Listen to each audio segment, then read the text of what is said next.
نحمدک یا مجیب کل سائل والصلاة والسلام علی سید الانبیاء والمرسلین وعلی آلہ واصحابہ وازواجہ وعلماء اہل السنت اجمعین اما بعد فاعوذ باللہ من الشیطان الرجیم بسم اللہ الرحمن الرحیم من یطع الرسول فقد اطاع اللہ آمنت باللہ صدق اللہ العظیم وصدق رسولہ النبی الکریم مولایا صلی وسلم دائما ابدا علی حبیبک خیر الخلق کلہم۔ احباب ذی وقار، بحمدہ تعالی آج کا یہ مقدس دن یکم محرم الحرام شریف 1436 سن ہجری بروز اتوار کئی اعتبار سے اہمیت کا حامل ہے۔ قمری اعتبار سے، اسلامی اعتبار سے اسلامی سال کا یہ پہلا دن شمار کیا جاتا ہے، اور اس دن سیدنا خلیفہ ثانی عمر بن خطاب رضی اللہ تعالی عنہ کی شہادت ہوئی، اس اعتبار سے بھی اہمیت کا حامل ہے۔ ہم نے ایک جملہ بولا 1436 سن ہجری کا آج پہلا دن ہے، اس کا مطلب تھوڑا سا وضاحت کر دیں۔ اس کا مطلب یہ ہے کہ رسول کریم صلی اللہ علیہ وسلم کو مکہ شریف سے ہجرت کیے ہوئے مدینہ کے طرف 1435 سال مکمل گزر چکے ہیں۔ 1435 سال مکمل، اب 1435 سال پورے ہو گئے آپ کی ہجرت مکہ کو، جو مدینہ کی طرف آپ نے فرمائی تھی، اور اب 36ویں سال کا پہلا دن آج ہم گزار رہے ہیں۔ پہلا دن آج ہم گزار رہے ہیں۔ ہمارا آج کا جو موضوع ہے قرآن و سنت کی روشنی میں محرم الحرام شریف، خصوصاً اس کا پہلا عشرہ اور اس کے متعلقہ چند سوالات اور ان کے جوابات۔ رسول کائنات فخر موجودات علیہ الصلاۃ والتسلیم کی یہ حدیث مبارکہ بڑی مشہور و معروف ہے۔ اکثر احباب نے اس حدیث کو سنا ہوا بھی ہوگا یقیناً علماء کرام سے۔ کسی بھی شخص کے مرنے پر سوائے اس کی بیوی کے کسی شخص کے لیے 3 دن سے زیادہ سوگ کرنا حرام اور جہنم میں لے جانے والا کام ہے۔ یہ حدیث آپ نے ممکن ہے کئی علماء ذیشان سے سنی ہو۔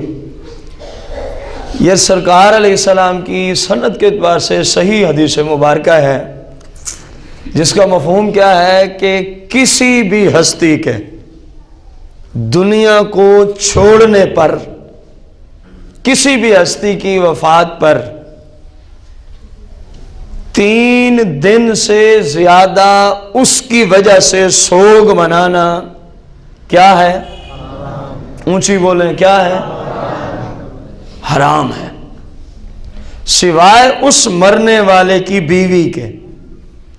اس کے لیے 4 مہینے 10 دن یہ جو عدت ہے یہ اس کے سوگ میں بیٹھی ہوتی ہے۔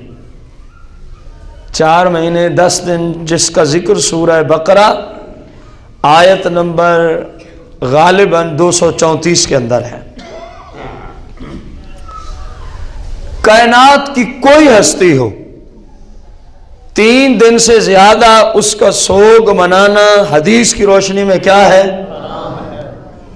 میں نے تلاوت کرتے ہوئے جس آیت کریمہ کو پڑھا، اللہ پاک نے فرمایا من یطع الرسول فقد اطاع اللہ، جس نے رسول کا حکم مانا، جس نے رسول صلی اللہ علیہ وسلم کی فرما برداری کی، فقد اطاع اللہ، تحقیق اس نے اللہ کا حکم مانا ہے۔ اب اس حدیث کو ماننے والا گویا کس کا حکم مان رہا ہے؟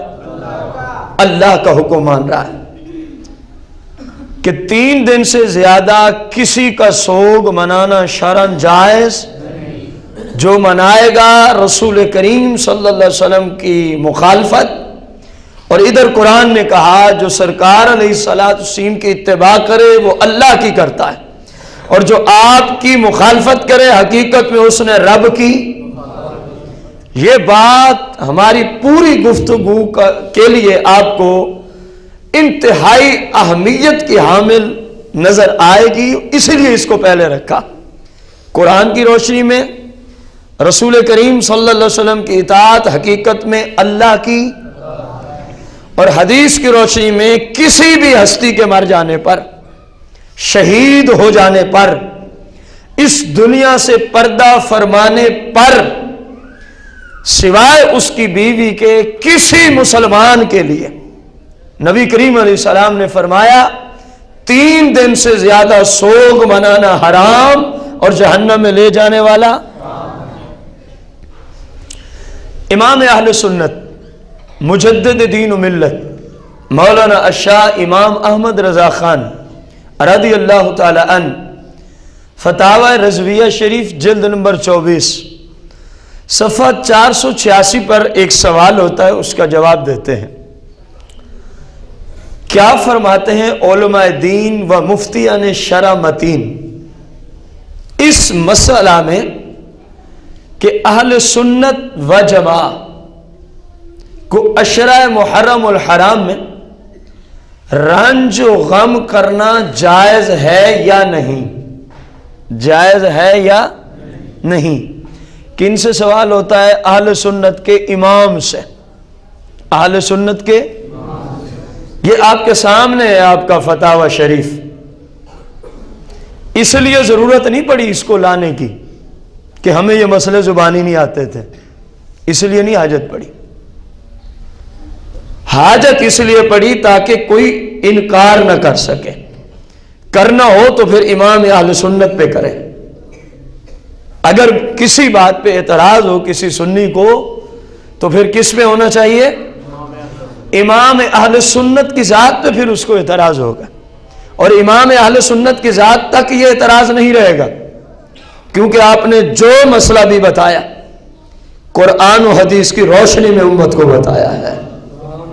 ہر مسئلے پر قرآن کی آیات اگر وہ صراحت کے ساتھ نہیں تو سرکار علیہ السلام کی احادیث مبارکہ یا کم از کم ائمہ احناف سے آپ نے اس مسئلے پر روایت کو ضرور نقل فرمایا ہے، روایت پر ضرور۔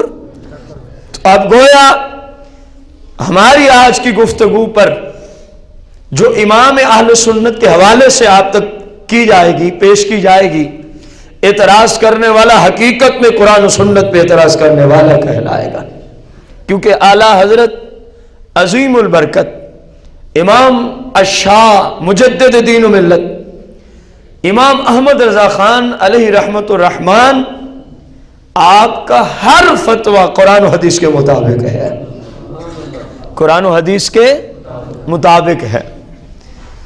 آپ سے سوال ہوا، آپ اس کے جواب میں لکھتے ہیں اہل سنت و جماعت کا مدار، یعنی مدار ایمان کا دار و مدار رسول کائنات فخر موجودات علیہ السلام کی محبت پر ہے۔ آپ سے سوال ہوا عشرہ محرم الحرام کے حوالے سے کہ اہل سنت اس میں رنج و غم کریں یا نہ کریں۔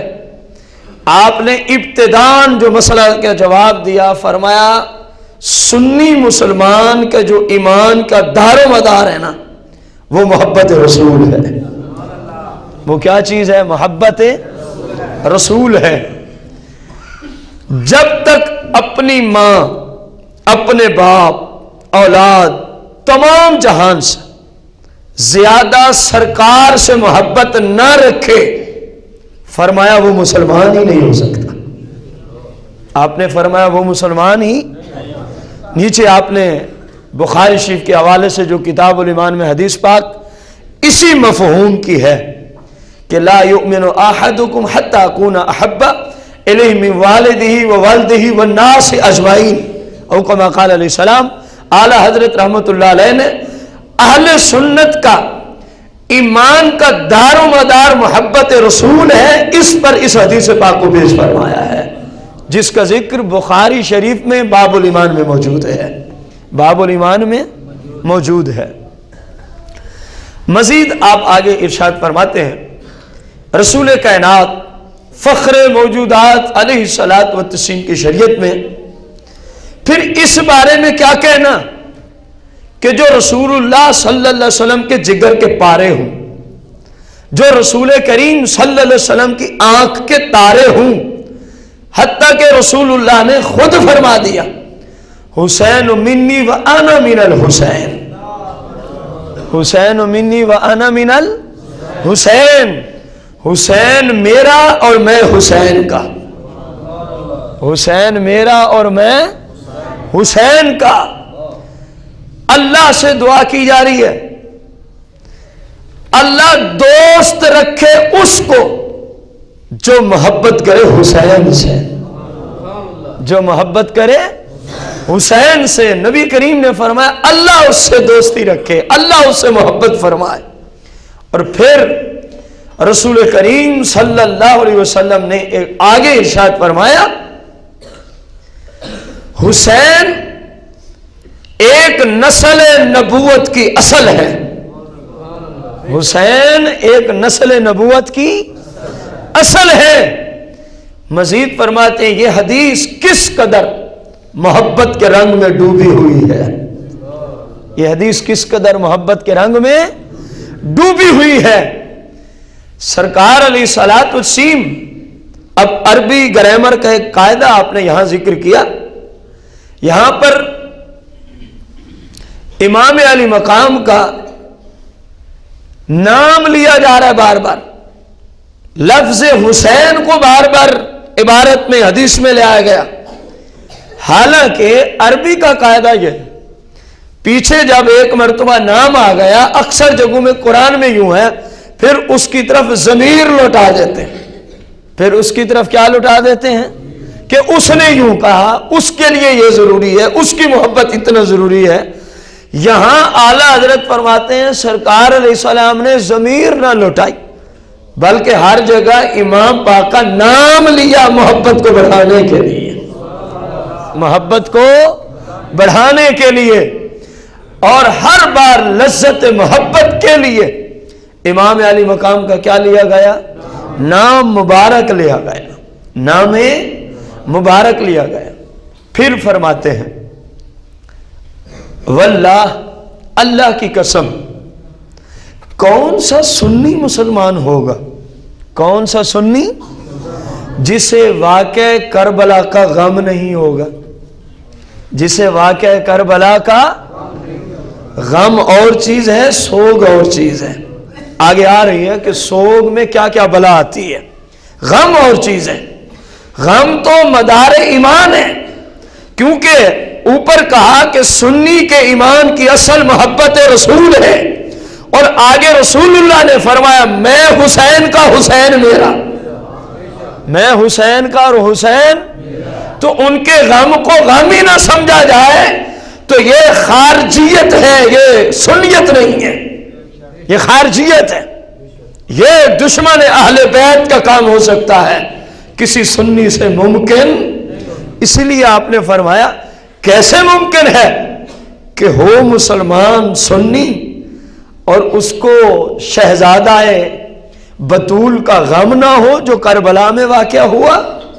فرمایا یہ ناممکن ہے، یہ ناممکن بات ہے۔ دل ان کی یاد سے افسردہ ہے، دل ان کی یاد سے افسردہ ہے، جو ان پہ ظلم و ستم ہوئے، جو مصائب ان پہ ڈھائے گئے، دل اس پہ افسردہ ہے، آنکھیں نم ہیں، آنکھیں، لیکن رسول کریم صلی اللہ علیہ وسلم کی محبت ہمارے ایمان کا دار و مدار ہے، اس لیے حکم یہ ہے کہ ہر مصیبت پہ صبر کیا جائے، ہر مصیبت پہ کیا چاہیے کیا جائے، ہر آنے والے دکھ پر، آ گیا، آئے گا، آ کے چلا گیا، اللہ کی طرف سے حکم کس چیز کا ہے؟ صبر کا ہے۔ فرمایا ہم صبر سے کام لیں گے۔ سنی کس چیز سے کام لے گا؟ صبر سے۔ جزا فضا کی اسلام میں اجازت نہیں، جزا فضا کی اسلام میں اجازت نہیں، جس کو شریعت منع کرتی ہے، جس کو شریعت کیا کرتی ہے؟ منع کرتی ہے۔ اس کے مختلف طریقے ہیں جن کا ذکر جتنا ممکن ہوا انشاءاللہ آ جائے گا۔ اعلیٰ حضرت رحمت اللہ علیہ فرماتے ہیں اگر کسی سنی کو اس واقعہ کربلا کا غم نہیں تو پھر اس کو کم از کم اس بات کا غم ہونا چاہیے کہ مجھے ان کے واقعے کا غم کیوں نہیں، مجھے ان کے واقعے کا غم۔ اپنے آپ سے سوال کرے میں مسلمان ہوں، اپنے آپ سے سوال کرے کیا میں مسلمان ہوں؟ کہ ادھر سرکار کی محبت عین ایمان، سرکار کی محبت عین ایمان، اور ادھر فرمایا حسین و منی و انا من الحسین، حسین میرا اور میں حسین کا ہوں۔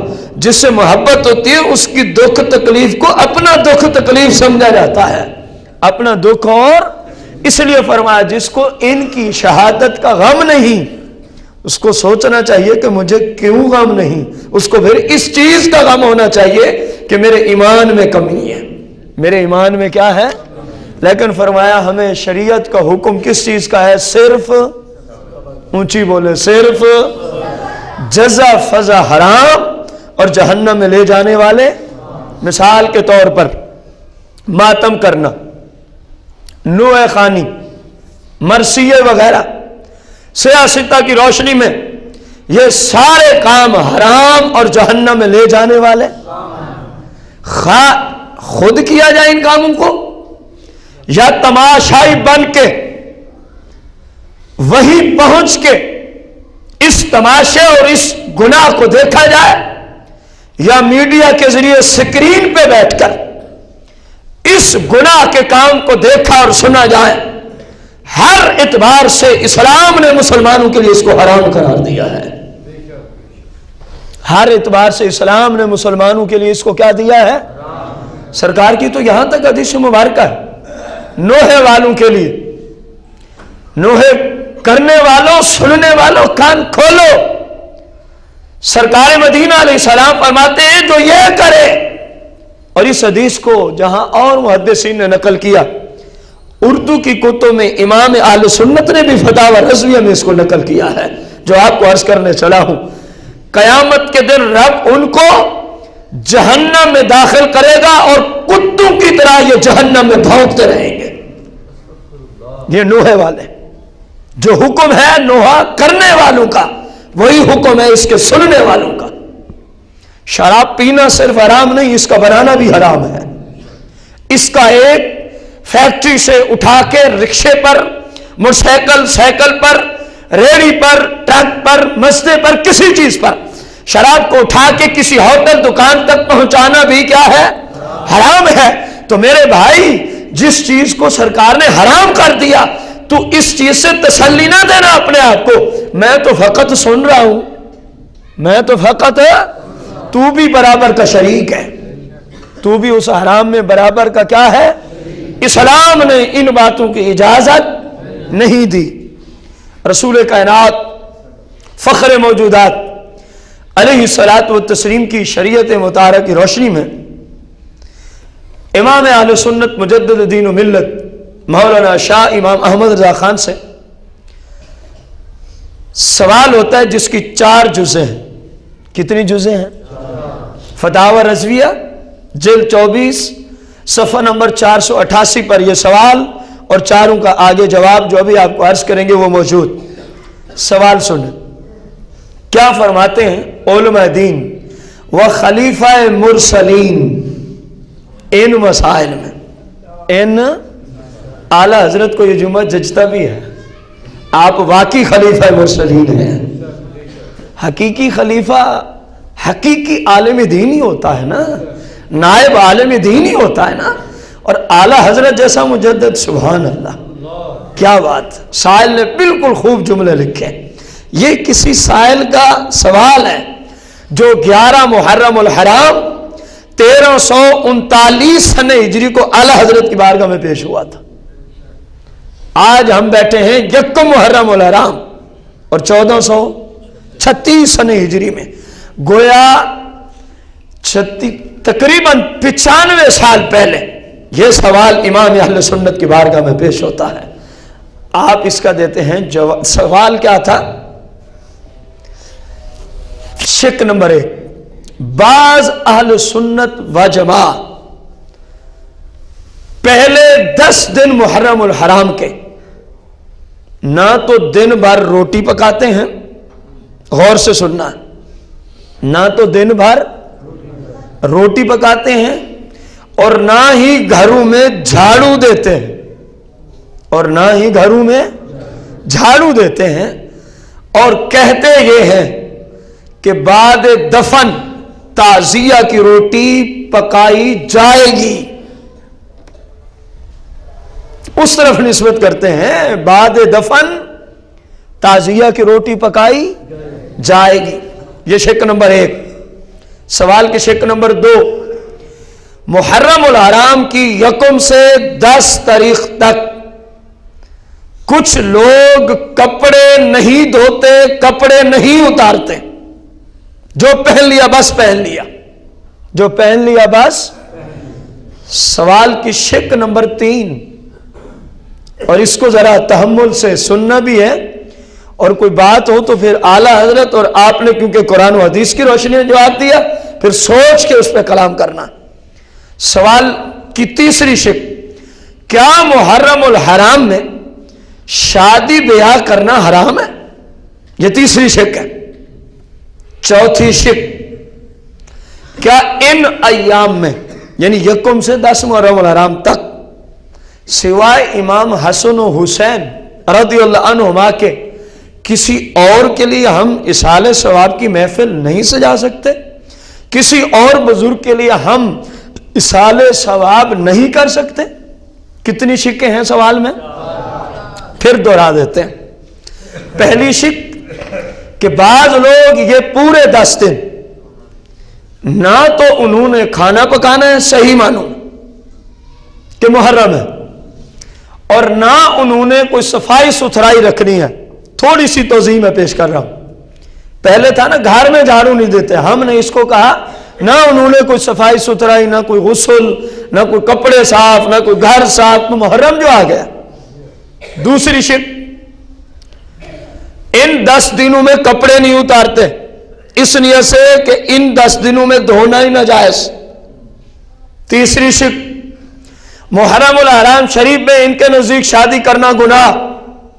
چوتھی شک, ان ایام میں سوائے حسنین کریمین طیبین طاہرین کے کسی کو ہم اصحال ثواب نہیں کر سکتے. الجواب, امام اہل سنت کی زبانی, امام اہل سنت کی قربان جائے بندہ مجدد ہو تو ایسا ہو جو کسی کی ملامت کا خوف نہ کرے. پتہ تھا لوگ میرے خلاف آوازیں کسیں گے, میں ایسا جواب دے رہا ہوں شریعت کی روشنی میں جو ان کو پچے گا نہیں. فرمایا لیکن کوئی بات نہیں, جو بولتا ہے بولنے دو, ہم نے تو سرکار کی شریعت ہی سکھانی ہے.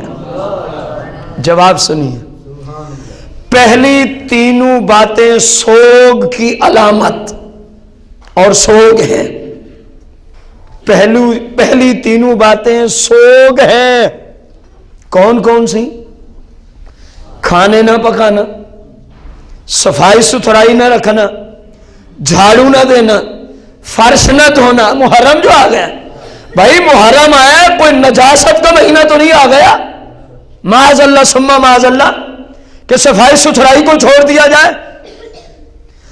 امام اہل سنت کیا فرما رہے ہیں؟ یہ پہلی شک.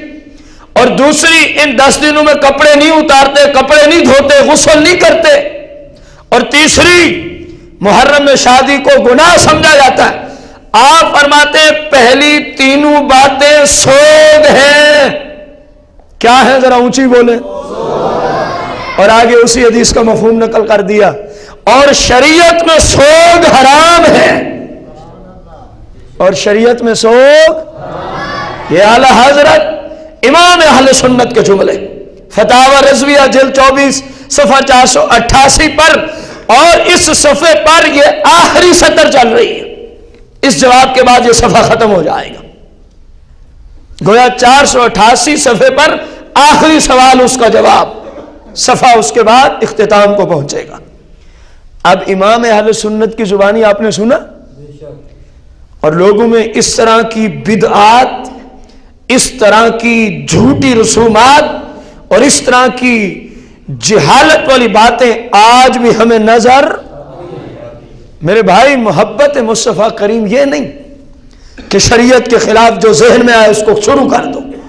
محبت تو اسی بات میں، من یطع الرسول فقد اطاع اللہ، جس نے رسول کا حکم مانا اس نے اللہ ہی کا حکم مان لیا ہے۔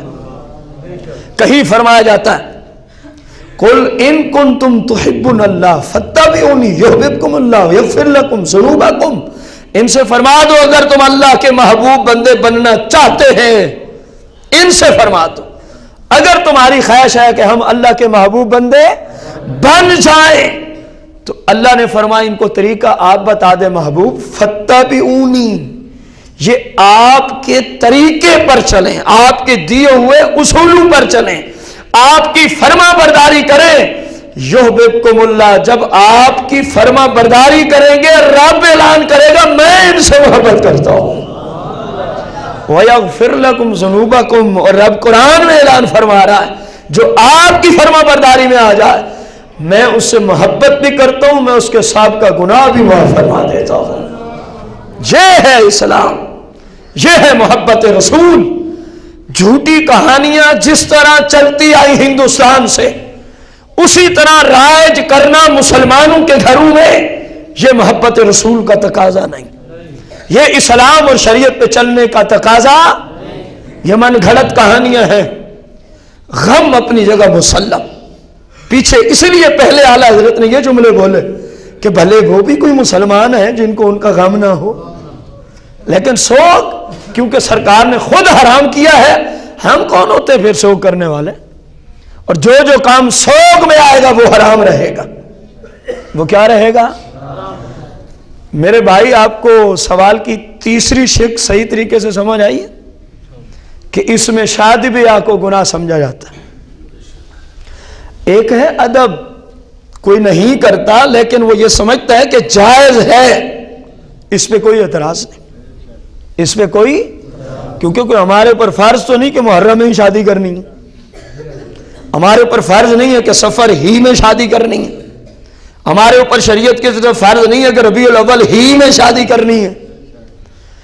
یہ بات الگ، جو اعلیٰ حضرت جس روح کو لیتے ہوئے کلام کر رہے ہیں وہ کیا ہے کہ اس کو گناہ سمجھا جاتا ہے۔ میرے بھائی، گناہ تو وہ ہوتا ہے جس میں اللہ اور اس کے رسول کی نافرمانی آئے، اس میں آخر کون سی نافرمانی ہے؟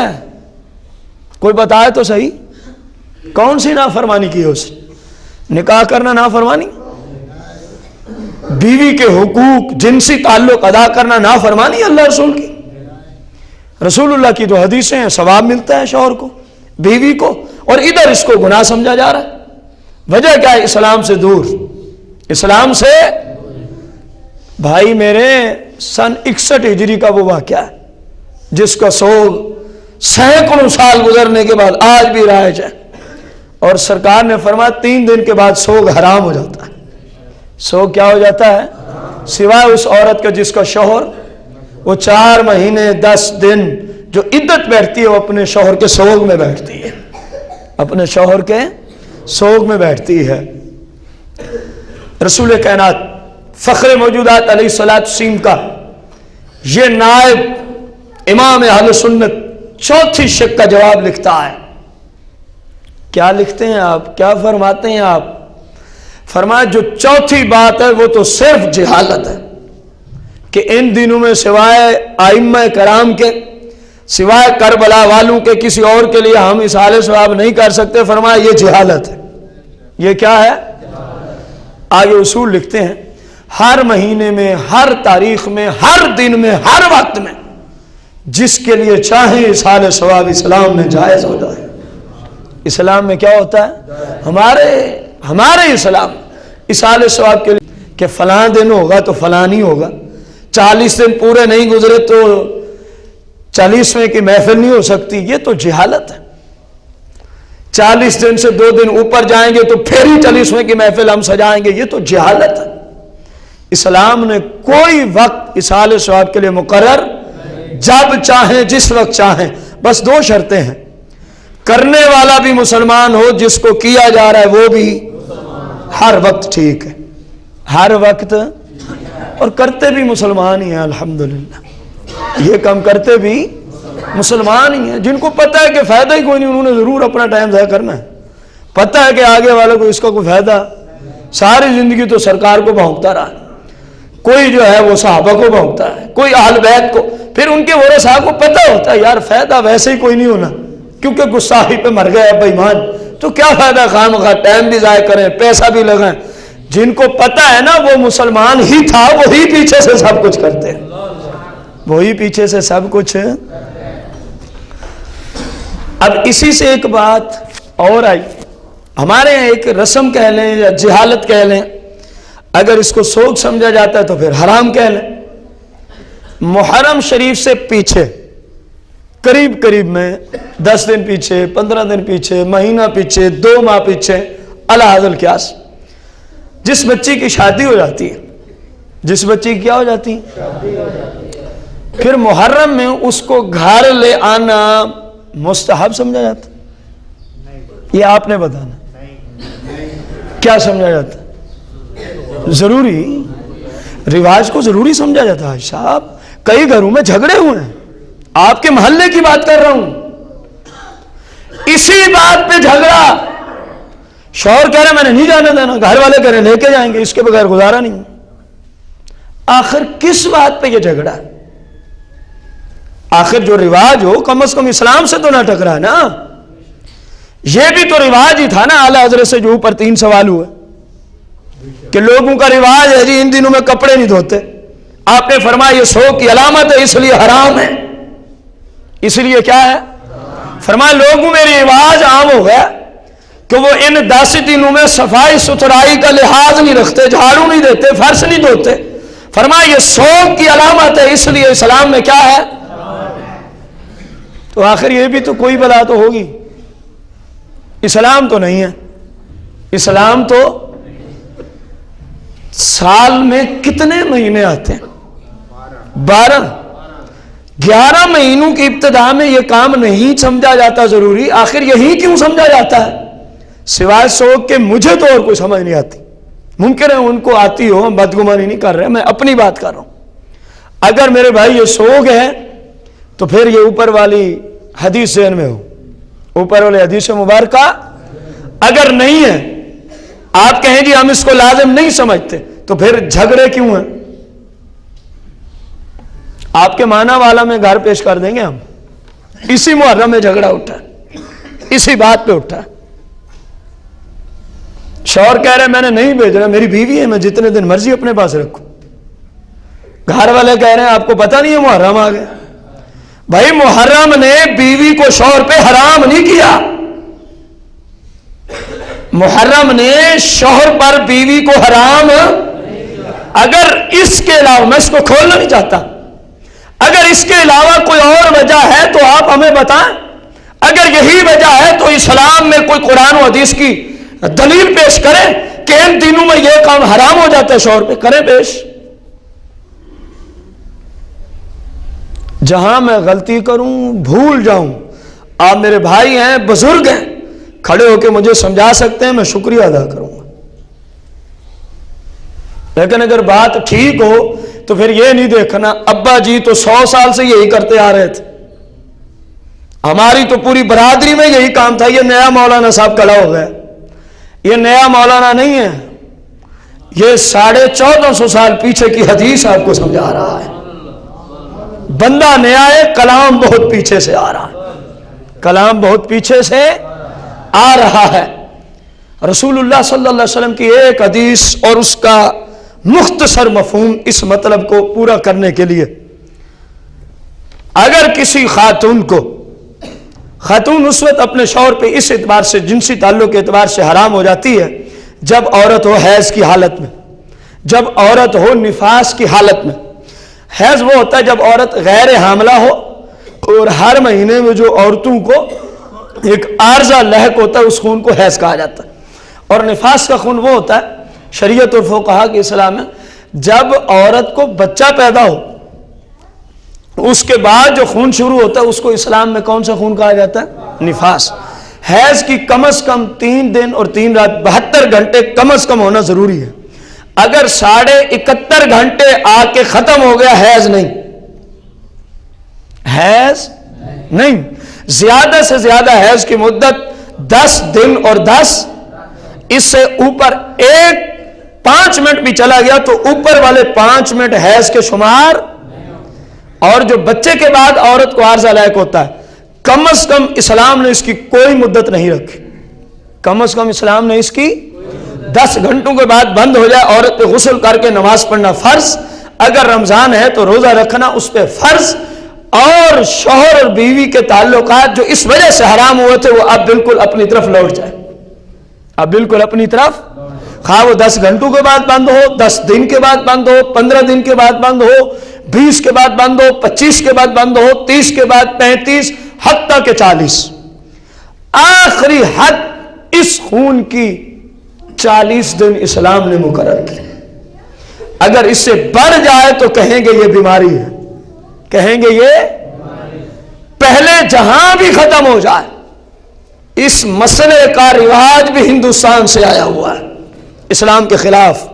جو مرضی ہو جائے، انہوں نے 40 دن ناپاکی کی حالت میں نہیں رہنا، بھلے پہلے دن ہی خون ختم ہو جائے، پہلے ہفتے ختم ہو جائے، پورا مہینہ ناپاکی کی حالت میں رہے گی اور پورے مہینے کی نمازیں جان بوجھ کے قضا کرے گی. 150 نماز کا حساب قیامت کے دن اللہ کی بارگاہ میں اس کو دینا پڑے گا، کیونکہ اسلام نے اس کی کمی کی کوئی حد بیان. بھلے 10 سیکنڈ کے بعد بھی ختم ہو جائے غسل کر کے عورت پہ نماز پڑھنا فرض ہو جائے گا. ہاں ڈاکٹری اعتبار سے اگر غسل اتنا جلدی ختم ہوا کہ ڈاکٹروں نے کہا یہ بندہ بیمار ہو جائے گا، اب تیمم کر کے نماز پڑھنا فرض ہو جائے گا، تیمم کر کے نماز پڑھنا اس پہ فرض ہو جائے گا. ان 2 باتوں کے علاوہ یا کچھ میڈیکل پرابلمز جہاں ڈاکٹر آپ کی رہنمائی کرے، اسلام نے کوئی تیسرا، جب تک عورت آپ کی بیوی ہے، کوئی تیسرا ایسا کام نہیں رکھا جس کی وجہ سے بیوی کا وہ تعلق شوہر کے لیے حرام ہو جائے. آپ کو میری بات سمجھ آئی؟ یہ وہ 2 باتیں. رسول کریم صلی اللہ علیہ وسلم کی ہم شریعت کی بات کر رہے ہیں. کس چیز کی بات ہو رہی؟ اسلام، بس اسلام کی بات ہو رہی، قرآن و حدیث کی بات ہو رہی ہے، مصطفیٰ کریم کی حقیقی محبت رکھنے والوں کے ایمان کی بات ہو رہی ہے. کیونکہ آپ کا ہر فرمان مسلمان کے لیے ایمان کی بات ہے، کیونکہ مانے گا تو پھر ہی پکا مسلمان بنے گا، ماننا نہیں تو پھر کیا فائدہ ہے. غلامی رسول میں موت بھی قبول ہے، سرکار کی حدیث قبول نہیں ہے، موت قبول ہے. عمل کرنا قبول نہیں ہے ان کو، موت ان کو قبول ہے. تو اب ان تمام معاملات کی روشنی میں آپ دیکھیں یہ جھگڑے، اس کو لازم سمجھنا، یہ سوائے سو کے اور کیا ہو سکتا ہے؟ سوائے سو کے اور رسول اللہ فرماتے ہیں جس عورت کو اس کا شوہر یہ عذر نہ ہوں، اسی لیے عذر رکھے تاکہ حدیث سمجھ آ جائے، اپنے بستر کی طرف بلائے اور وہ انکار کر دے. رسول اللہ نے فرمایا ساری رات اللہ کی اس عورت پہ لعنت برستی رہتی ہے.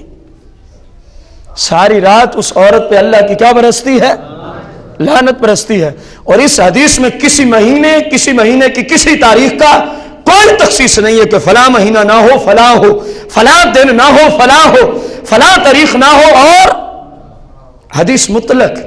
ہاں جب وہ عورت ان 2 آرزو میں ہے، اب شوہر کہے بھی تو عورت اس کا حکم نہیں مانے گی، کیونکہ اس وقت حرام ہو جاتا ہے وہ تعلق. اس وقت کیا ہو جاتا ہے؟ اعلی حضرت امام اہل سنت